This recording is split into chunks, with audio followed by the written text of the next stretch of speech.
Assalamualaikum warahmatullahi wabarakatuh. Selamat pagi teman-teman. Kembali lagi dengan saya, Rani Fitriani. Saya mahasiswa IAIN Kebumen dari kelas PAI 3D. Pada kesempatan kali ini, saya akan membahas tentang RPP dan isi RPP yang telah saya buat. Ada yang tahu tentang RPP? Yuk, kita simak bareng-bareng. RPP merupakan suatu bentuk perencanaan pembelajaran yang akan dilaksanakan oleh pendidik dalam kegiatan pembelajarannya. Selanjutnya, saya akan membahas tentang isi RPP yang telah saya buat.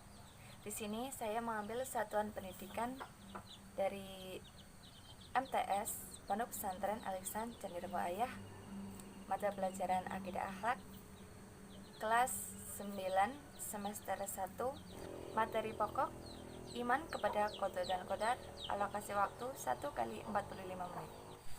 Isi RPP yang telah saya buat, yang pertama kompetensi inti atau KI, yang kedua kompetensi dasar atau KD, yang ketiga indikator, yang keempat tujuan pembelajaran, yang kelima materi pembelajaran, yang keenam metode pembelajaran, yang ketujuh alat atau bahan dan sumber pembelajaran, yang kedelapan kegiatan pembelajaran, dan yang kesembilan penilaian.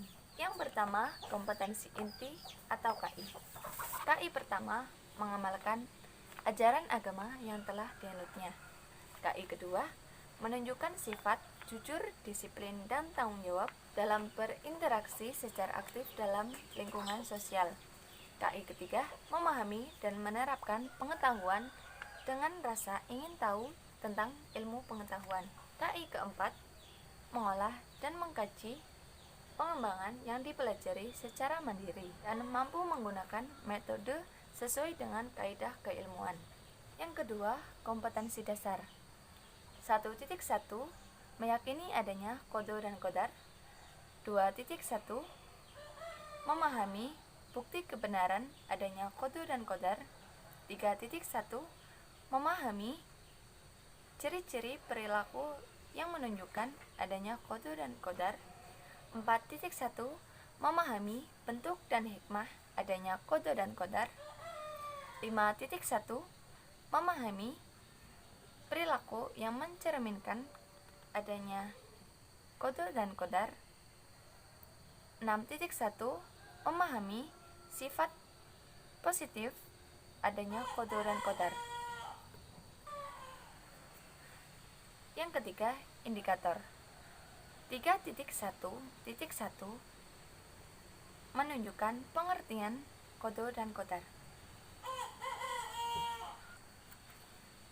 3.1.2 menunjukkan bukti kebenaran adanya qada dan qadar. 3.1.3 menunjukkan ciri-ciri perilaku yang menggambarkan adanya qada dan qadar. 3.1.4 mempelajari hikmah adanya qada dan qadar. 4.1.1 memahami dan mempelajari bentuk adanya qada dan qadar. 4.1.2 menunjukkan contoh perilaku yang mencerminkan keimanan adanya qada dan qadar. 4.1.3 menunjukkan sikap positif yang menggambarkan adanya qada dan qadar. 4. Tujuan pembelajaran.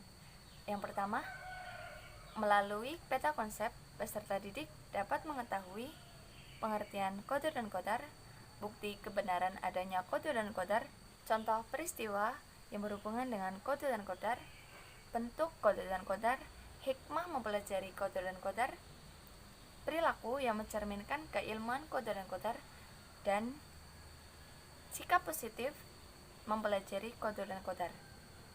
Yang kedua, melalui penjelasan dan tanya jawab, peserta didik dapat mengetahui pengertian dari qada dan qadar. Yang ketiga, melalui penjelasan dan tanya jawab, peserta didik dapat mengetahui bukti kebenaran adanya qada dan qadar. Yang keempat, melalui diskusi Peserta didik dapat mengetahui bentuk dan hikmah mempelajari Qadha dan Qadar. Yang kelima, melalui tayangan video, peserta didik dapat mengetahui perilaku yang mencerminkan adanya Qadha dan Qadar. Yang keenam, melalui penanaman, peserta didik dapat mengetahui sikap positif yang berkaitan dengan Qadha dan Qadar. Yang kelima, materi pembelajaran. Yang pertama, pengertian Qadha dan Qadar. Yang kedua, bukti kebenaran adanya Qadha dan Qadar. Yang ketiga, contoh perilaku yang menggambarkan adanya Qadha dan Qadar. Yang keempat, bentuk Qadha dan Qadar. Yang kelima, hikmah mempelajari Qadha dan Qadar. Yang keenam, perilaku yang mencerminkan keimanan adanya Qadha dan Qadar. Yang ketujuh, sikap positif adanya Qadha dan Qadar. Metode pembelajaran. Di sini saya mengambil 6 metode pembelajaran. Yang pertama, ceramah. Yang kedua, presentasi. Yang ketiga, diskusi. Yang keempat, tanya jawab. Yang kelima, penugasan. Dan yang keenam, pengamatan. Yang ketujuh, alat atau bahan dan sumber pembelajaran. Yang pertama, alat. Di sini saya menggunakan laptop, flash disk, dan proyektor atau LCD. Selanjutnya, bahan. Di sini saya menggunakan buku atau modul. Selanjutnya, sumber pembelajaran. Di sini saya mengambil sumber pembelajarannya yaitu dengan menggunakan buku Aqidah Akhlak kelas 9 semester 1. Yang kedelapan, kegiatan pembelajaran. Di sini saya menggunakan 3 konsep kegiatan pembelajaran. Yang pertama, kegiatan pendahuluan. Yang kedua, kegiatan inti. Dan yang ketiga, kegiatan penutup. Yang pertama, kegiatan pendahuluan.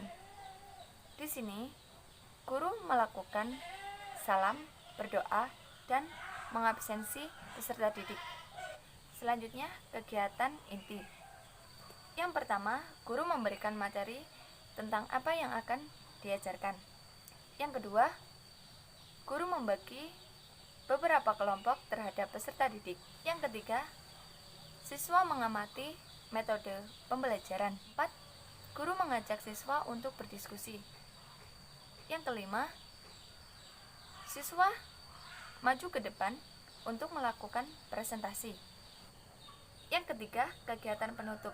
Yang pertama, guru dan siswa menyimpulkan tentang materi yang telah dipelajari. Yang kedua, guru memberikan tugas kepada peserta didik. Yang ketiga, guru menutup pembelajaran dengan berdoa, mengucap salam. Yang ke-9, penilaian. Di sini saya mengambil 3 unsur penilaian. Yang pertama, penilaian sikap. Yang kedua, penilaian pengetahuan. Yang ketiga, penilaian keterampilan.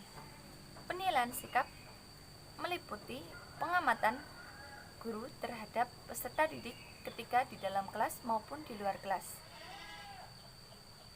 Selanjutnya, penilaian pengetahuan. Penilaian pengetahuan meliputi tes tertulis, tes lisan, hasil ulangan, dan tugas. Yang terakhir, penilaian keterampilan yang meliputi hasil praktikum. Sekian dari saya pemaparan mengenai isi RPP yang telah saya buat. Ketika ada kesalahan, saya mohon maaf yang sebesar-besarnya. Jangan lupa like, komen, dan subscribe ya teman-teman. Sekian dari saya. Wassalamualaikum warahmatullahi wabarakatuh.